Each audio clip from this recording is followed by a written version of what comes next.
최근 엄청난 상승세를 타던 본머스도 손흥민 앞에서는 위축될 수밖에 없었다. 손흥민은 불가능을 가능으로 만들며 본머스를 완전히 침몰시켰다. 손흥민은 각도가 전혀 없는 위치에서 미친 득점을 성공시켰다. 경기가 끝난 지 이틀이 지난 현재까지도 영국 현지는 손흥민의 엄청난 골 장면 때문에 난리가 난 상황입니다. 그것도 일반적인 골 장면이 아닌 각도가 없는 어려운 상황에서 득점으로 연결시킨 장면이었기에 손흥민의 골 장면에 극찬이 쏟아지고 있는 것인데요. 프리미어리그 20라운드 토트넘이 많은 전문가들의 예측을 깨고 3대1 대승을 거두었습니다. 이날도 왼쪽 측면 윙어로 출전한 손흥민은 득점은 물론 높은 평점과 함께 프리미어리그 공식 맨 오브 더 매치에 선정되었는데요. 영국의 축구 전문가들은 본머스가 토트넘보다 2배나 많은 슈팅을 시도했음에도 불구하고 토트넘의 슈팅 정확도와 골 결정력이 월등히 뛰어났다고 분석했습니다. 그들은 두 팀 간의 차이의 핵심으로 단연 손흥민을 꼽았고 특히 손흥민은 최근 영국 축구 매체가 선정한 프리미어리그 상반기 베스트 11에 선정되는 기염까지 토했는데요. 본머스전에서 나온 손흥민의 영리한 움직임과 골 장면에 대한 분석, 영국 현지에서 전해지는 소식까지 자세히 알아보도록 하죠. 토트넘은 지난 31일 오후 11시 자신의 홈에서 본머스와의 프리미어리그 20라운드 경기를 가졌습니다. 상대는 리그 7경기 연속 무패 행진을 이어가며 프리미어리그의 돌풍을 일으키고 있던 본머스였고 그들은 최근 경기만 놓고 봤을 때 전문가들이 리그에서 가장 강한 팀이라고 평가할 정도였는데요. 특히 올 시즌 리그에서 12골을 넣으며 득점 2위를 달리고 있던 본머스의 에이스 도미닉 솔란케가 지난 7경기에서 8골을 기록하면서 팀의 상승세를 이끌었습니다. 현재 주전 센터백이 무너진 토트넘이 솔란케를 막을 수 있을지 많은 팬들 또한 염려하고 있었고 이에 따라 득점왕 경쟁을 펼치고 있는 손흥민과 솔란케와의 대결은 많은 이들의 관심을 끌었는데요. 상승세였던 본머스에 비해 토트넘은 부상자와 징계자들로 인해 스쿼드의 상황이 그리 좋지 못했고 사실상 본머스와의 경기가 12월 일정 중 가장 큰 위기에 처했다는 평가가 지배적이었죠.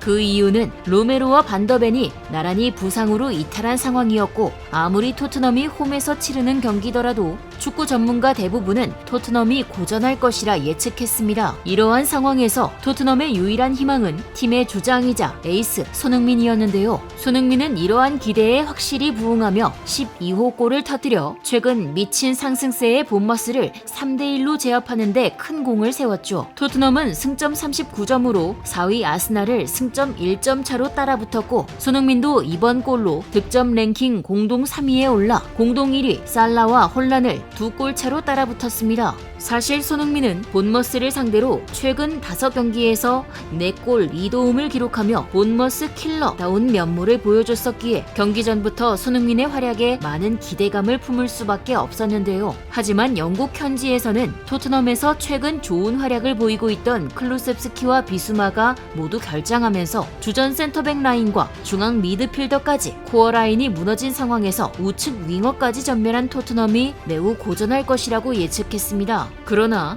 토트넘의 선발 라인업이 공개되면서 팬들의 예상을 뒤엎는 선수가 출전하자 현지 기자들은 일제히 개인 SNS를 통해 속보를 타진하기 시작했습니다. 지난달 부상에서 복귀하자마자 또다시 부상당한 핵심 미드필더 벤탄쿠르가 선발 라인업에 깜짝 복귀하면서 손흥민을 도울 조력자로 어떤 식으로 활약할지 많은 팬들의 기대를 모은 것이었는데요. 이날 손흥민은 경기 시작부터 아주 좋은 찬스를 맞이했습니다. 브레넌 존슨이 컷백으로 내준 공이 좌측에서 침투하던 손흥민에게 연결됐고 이를 논스톱으로 연결했으나 아쉽게 골대를 빗나갔죠. 이 장면을 본 일부 팬들은 브레넌 존슨이 볼을 끌지 않고 빠르게 손흥민에게 컷백으로 연결해 놀랐다. 앞 경기에서 내내 지적받던 손흥민을 향한 컷백 타이밍이 완전히 고쳐진 모습이라고 말했습니다. 손흥민은 전반부터 날카로운 몸놀림을 선보였고 팀원들과 좋은 연계 플레이를 보여주며 공간과 기회를 창출했죠. 전반 3분경 우측에서 흘려준 볼을 받을 듯 하다가 흘려주는 장면에서는 손흥민의 센스로 인해 동료에게 좋은 찬스를 만들어주기도 했는데요. 그렇게 좋은 흐름을 타던 토트넘은 전반 9분 파페사르의 중거리 슈팅이 들어가며 1대0 리드를 가져갔습니다. 그러나 파페사르가 불의의 부상으로 인해 교체 아웃되면서 토트넘의 흐름이 이상하게 꼬이기 시작했고 최근 돌풍을 일으키던 본머스에게 일방적으로 경기에서 밀리기 시작합니다.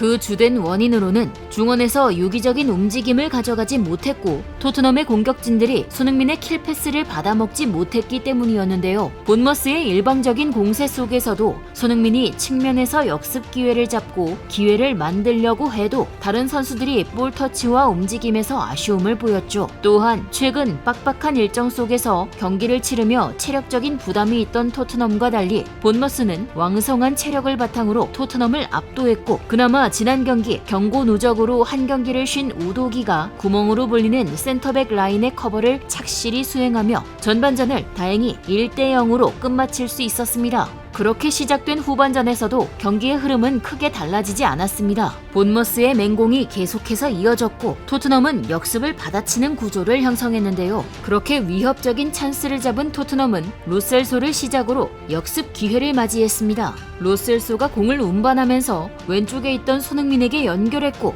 이때 공을 잡은 손흥민은 자연스럽게 수비 2명을 달고 슈팅하는 척하다가 쇄도하는 히샬리송에게 완벽한 노마크 킬패스를 넣어주었는데요. 하지만 히샬리송은 골키퍼와의 완벽한 1대1 찬스를 성급하게 날리며 팬들의 원성을 살 수밖에 없었죠. 일부 팬들은 손흥민이 다 떠먹여줘도 내뱉어버리는 히샬리송을 볼 때마다 정말 답답하다 라고 말했습니다. 이러한 위협적인 장면을 만들어낸 손흥민을 본 본머스 감독은 선수들에게 손흥민을 향한 강한 압박을 지시하는데요. 이후 본머스 수비진들은 손흥민이 공을 잡으면 무려 8명이 둘러싸는 등 엄청난 견제를 하기도 했습니다. 하지만 이러한 단순한 방법으로는 손흥민을 막기에는 역부족이었죠. 그들이 라인을 내리지 않는 이상 엄청난 스피드로 뒷공간을 파고드는 손흥민을 따라잡는 건 불가능했기 때문인데요. 후반 70분경 중앙에서 공을 받은 로셀소는 수비 뒷공간으로 침투하기 시작한 손흥민을 보고 바로 원터치로 패스를 넣어줬고 깔끔한 패스를 받은 손흥민은 그대로 공을 몰고 들어가 강력한 왼발 슈팅으로 골망을 가르며 리그 12호 골을 성공시켰습니다.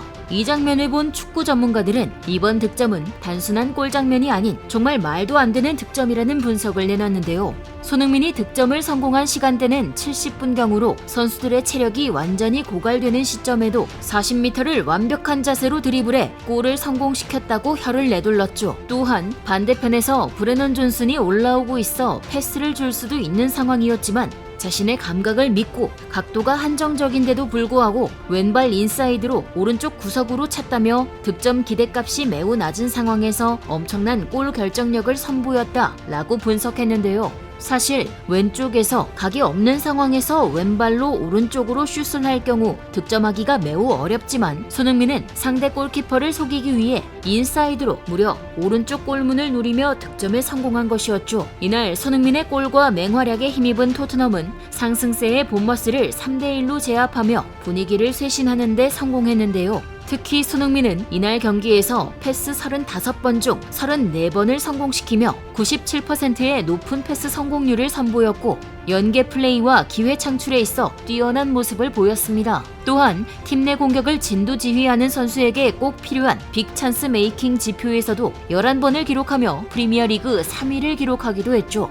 경기 종료 후 현지 전문가들은 경기 내용과 기록적인 면을 보았을 때는 본머스가 토트넘에 비해 슈팅도 2배를 날렸지만 토트넘이 승리한 주요 이유로 손흥민과 솔란케의 능력 차이를 꼽았습니다. 두 골잡이의 차이점은 전방에서 패스만 기다리던 솔란케와 달리 손흥민은 경기장 곳곳을 누비며 경기의 흐름을 주도했다는 분석이었죠. 솔란케는 이날 경기 후 인터뷰에서 손흥민에게 완벽히 패배했다는 부분을 인정하며 처음에는 소니가 왜 이타적인 플레이를 하는지 이해할 수 없었다. 하지만 경기 종료 후 그의 진가를 알 수 있었고 그가 왜 월드클래스인지 깨달았다 라고 말했습니다. 실제로 경기 내에서도 100%의 슈팅 정확도를 보인 손흥민에 비해 솔란케는 40%의 성공률을 보이며 결정력에서 극명한 차이를 보였죠. 한편 손흥민은 유명 축구 통계업체 옵타가 선정한 프리미어리그 전반기 베스트 11에 선정되는 기쁨을 누렸습니다. 특히 현재 득점 공동선수인 살라와 홀란을 제치고 당당히 스트라이커 자리에 이름을 올린 것이었죠. 이 매체가 손흥민에게 준 전반기 평점은 84.2점으로 전체 2위를 기록했는데요. 이는 손흥민이 얼마나 뛰어난 전반기를 보냈는지 것인지 단적으로 보여주는 지표였습니다. 전 세계적으로 최고의 평가를 받고 있는 대한민국의 자랑 손흥민. 새해 첫날부터 멋진 득점을 기록하며 팬들에게 즐거움을 선사해준 손흥민이 2024년에도 더 큰 성과와 발전을 이루기를 진심으로 기원하고 응원하겠습니다. 지금까지 얼큰한 뉴스였습니다. 감사합니다.